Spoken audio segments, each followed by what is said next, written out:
I think my hope from my conversation with you, I want you remember one thing when you go back and when you go back to your work. Think about the science of the work you do. Because I believe, and for past 15 years, I've been in the sector for 31 years, but for past 15 years, I came to a realization that what we do, there is a science behind it. And we follow science, I think good things happens. And a lot of investment goes, and a lot of good intention, a lot of hard work does not produce the result because the science are not followed. And I really use the word science intentionally, and I keep using that so it will settle in the sector, because what we do is very scientific. When you look at the definition of science, the dictionary tells us that science is a systematically organized body of knowledge on a particular subject. So for Canada, basically dealing with settlement integration of people for couple of hundred years, obviously there is a body of knowledge that we collectively have created. Either it is in our research sometimes reflected, or basically the majority of that knowledge is with you, with people that actually do practice day to day, and within our agency. We use it, but not as much. But that's what I want you to remember from my presentation. If you remember that, you've done me a big favor. And again, when I look at basically, we all work very hard, but the result may not be there. That's why we need to go back and look at the science that you implemented into your thinking process, in development, in implementation, and the evaluation, and basically adjusting your program. If you do that, then you realize that yes, what is going wrong is not really accidental because we didn't do the right thing in some areas. So I'm going to look at the foundation of that thinking a little bit and share with you, and I hope that you think about it and maybe contact me, because I like to actually have a conversation or initiate a conversation in the sector about the science of settlement integration.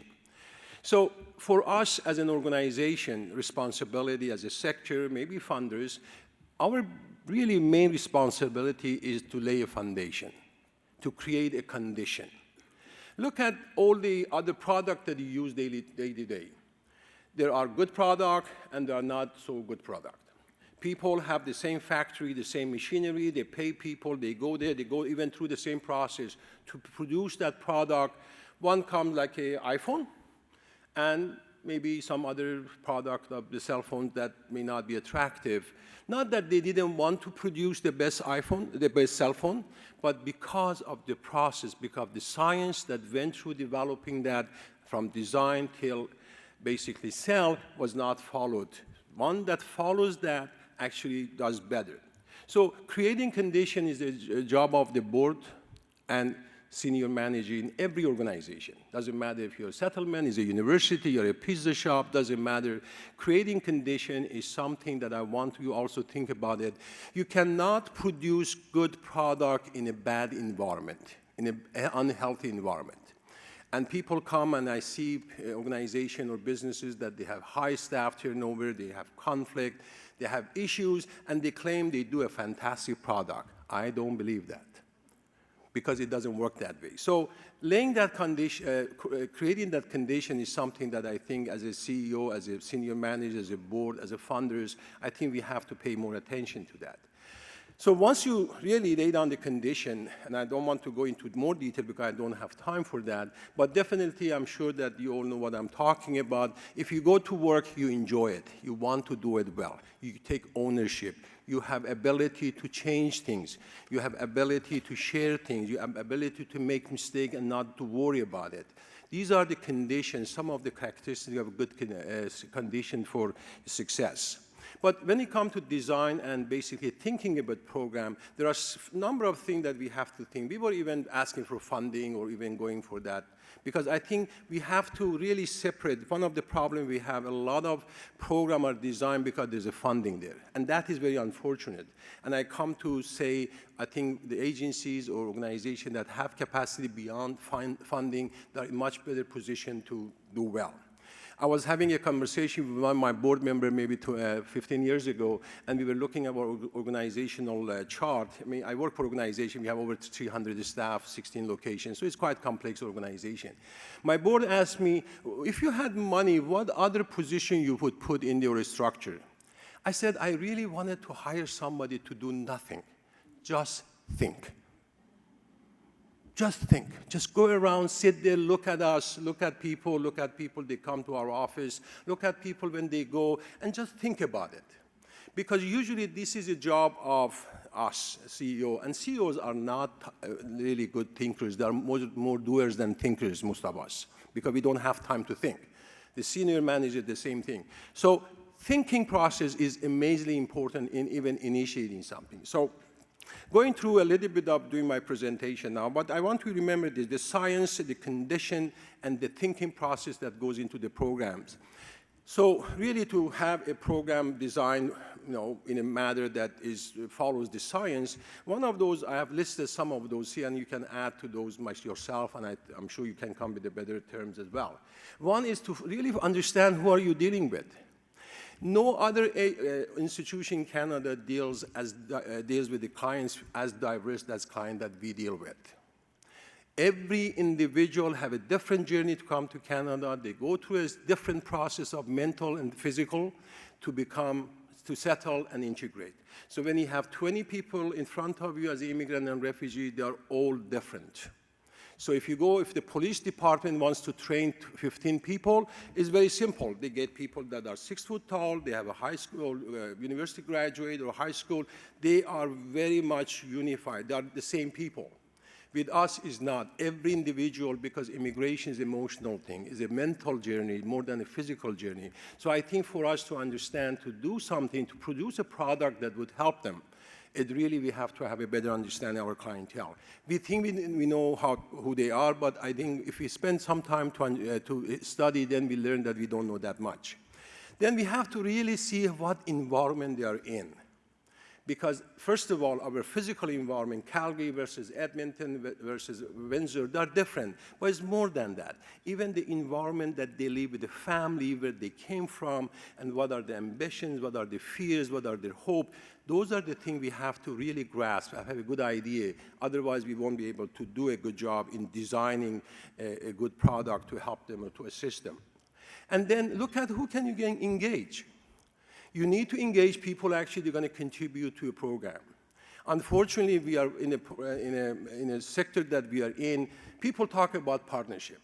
And again, something I've learned, those they talk more about partnership, they actually do less partnership. Because again, they don't realize partnership is a culture. It's not just something that I go to my office and say, let's partner. It doesn't work that way. It is a culture, either you have it or you don't have it. And I hope our IRCC funders sitting here, they realize that. So when you tell us partner, the partnership has to be purposeful, has to be focused, and has to help to add value to a thinking process or a design of a program. And research and data.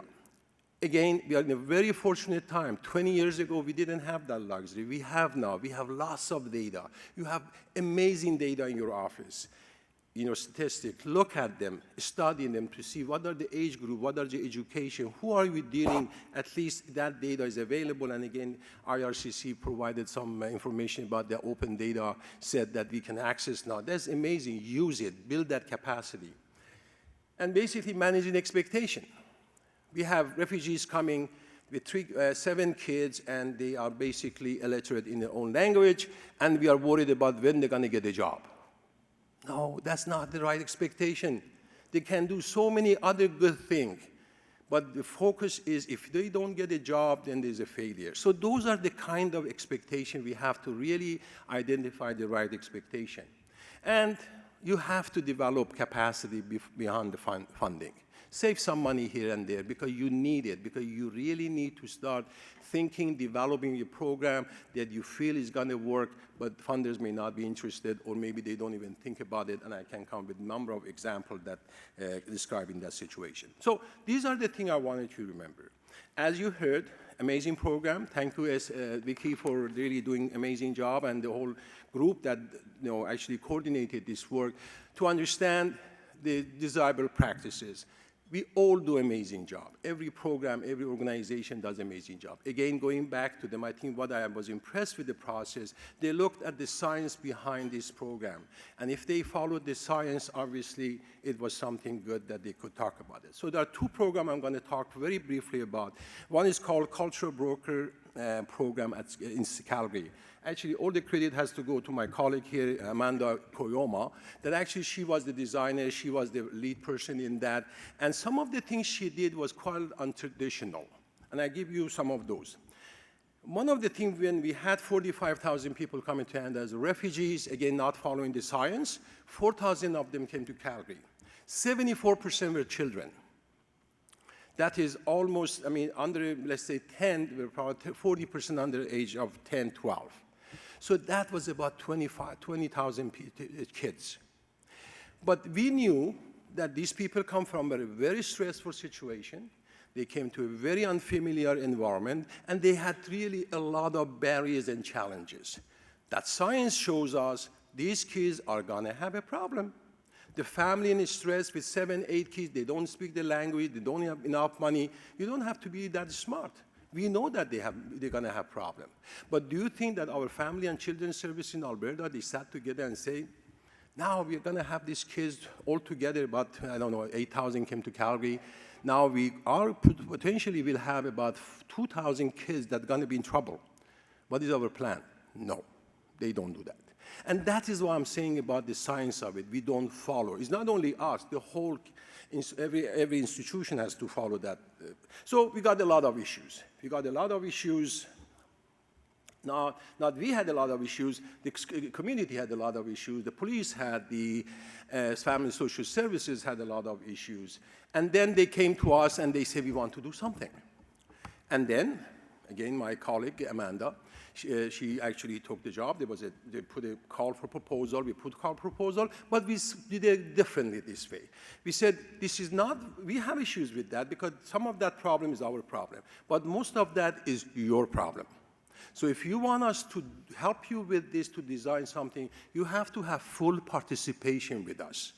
So once the framework was agreed, then we also put our expectation, Amanda put the expectation to the funders.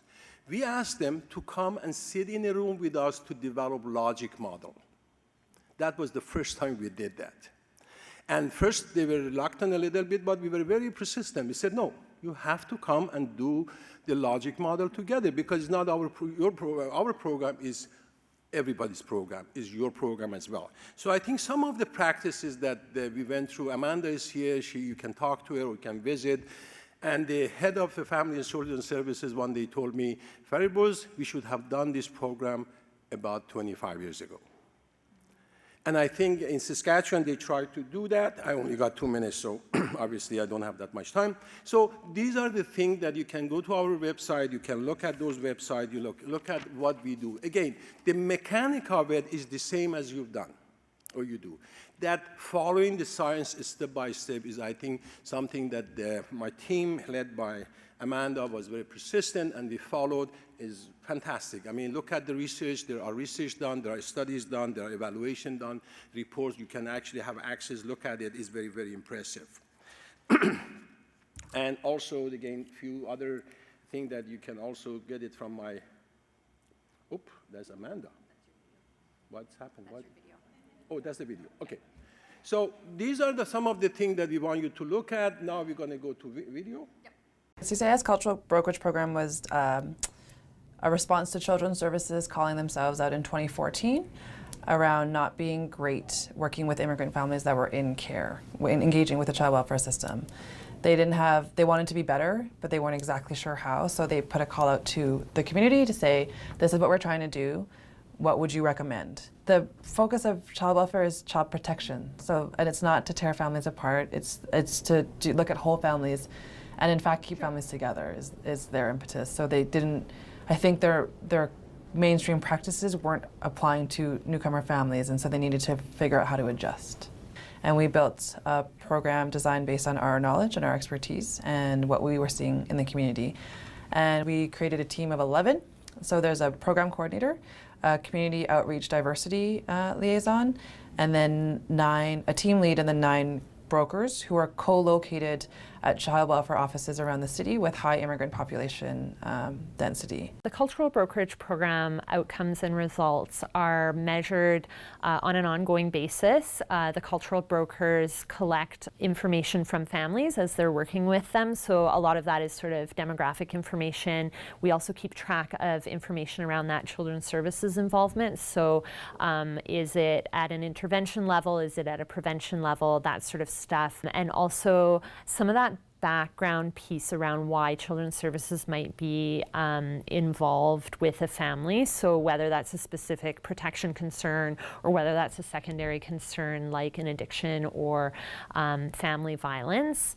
When cultural brokers are closing a file, we then also do a client survey that asks some very specific questions about expected outcomes to get a sense from clients about what that experience is. At the end of the year each year, I also do a sample of interviews with clients to understand what that experience has been like and get a little bit more in-depth information.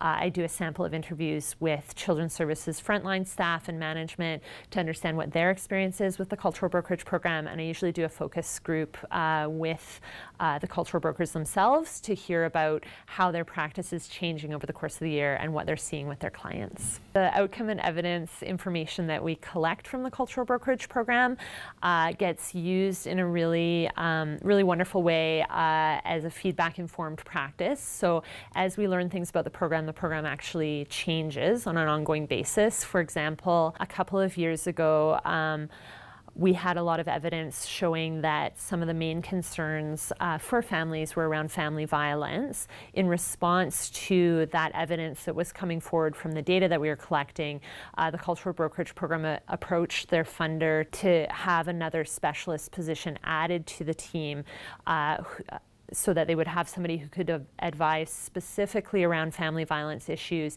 and could work within the family violence sector to make sure that clients were getting the right types of referrals, and that's sort of snowballed into some other program elements that are emerging at this point.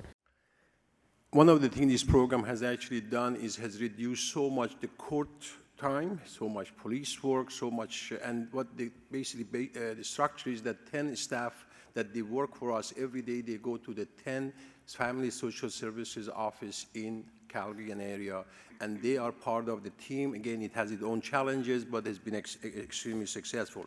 The other program that highlighted and actually we submitted and became kind of a best practice is our Employment First. That is designed for refugees, information available. We have a curriculum. Anybody is interested can contact myself or Amanda. We can definitely share with you those things as well. Because again, we followed the science. We followed the science, good science, and I think the result has been amazing.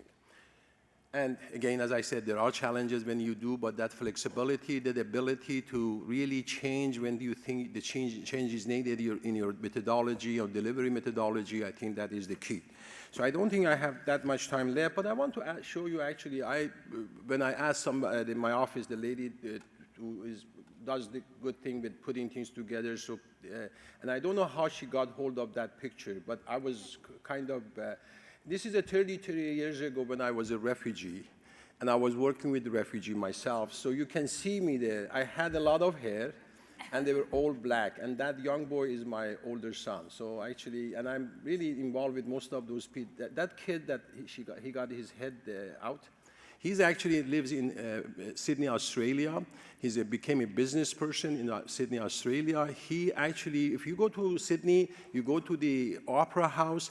Underneath, he has a chain of gift shop. He bought that gift shop for $18 million. So he's done quite well. Most of those kids, they have done amazingly well in the different countries. So they put that picture there. I enjoyed it. I thought I'd share that with you. Thank you.